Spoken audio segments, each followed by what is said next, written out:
देखो महोदय, पिछले कुछ वर्षों से और विशेषकर पिछले वर्ष कभी कभी भ्रम के कारण सरकार और जनता के बीच तनाव का वातावरण बना। मुझे विश्वास है कि हम में से हर एक को हिंसा या दबाव का रास्ता अपनाए जाने पर चिंता है। संसदीय लोकतंत्र में ऐसे तरीकों के लिए कोई स्थान नहीं है।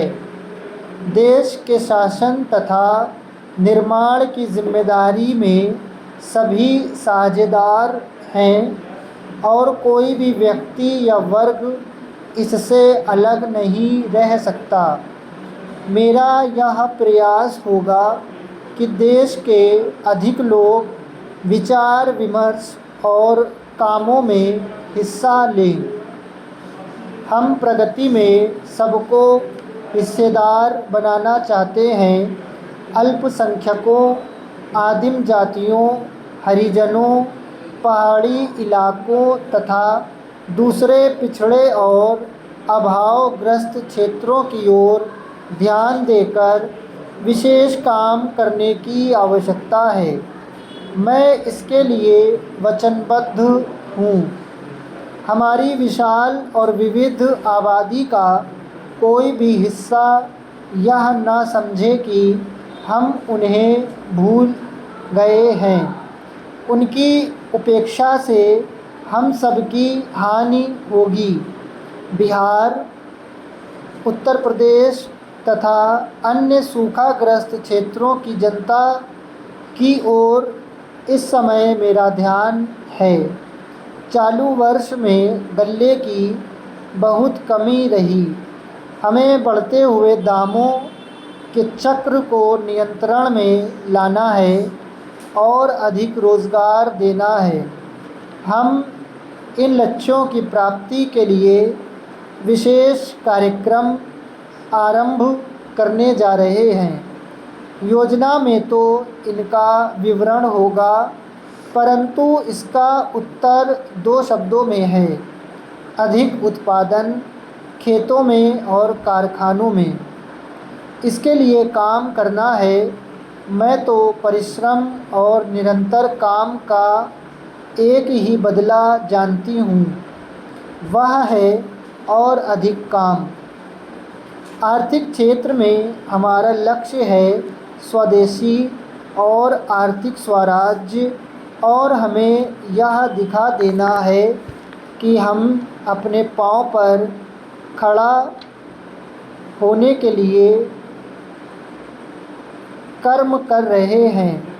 मैं आपको कुछ ऐसी समस्याएं बताना चाहती हूँ जिनको मैं स्वयं बहुत महत्व देती हूँ।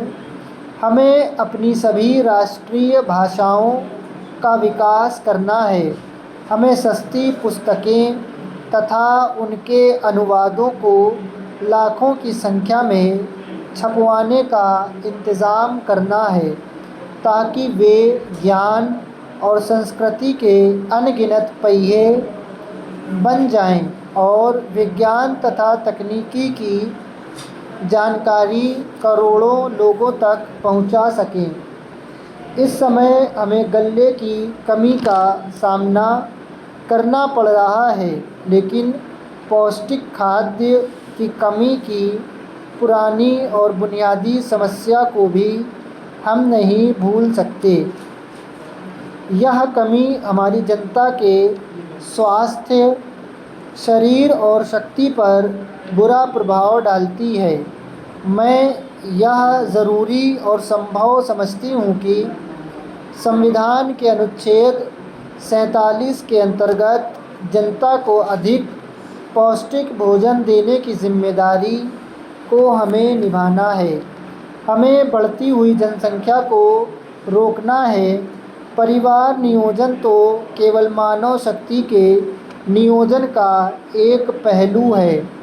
हमारा दूसरा पहलू है शिक्षा। पिछले वर्ष विद्यार्थी आंदोलनों के चाहे जो भी कारण रहे हों, यह एक चेतावनी है। हमारी शिक्षा पद्धति का शीघ्र ही सुधार होना चाहिए। इस संबंध में हम जो कुछ भी करेंगे उससे हमारी आगे आने वाली पीढ़ियों के ढांचे ढलेंगे।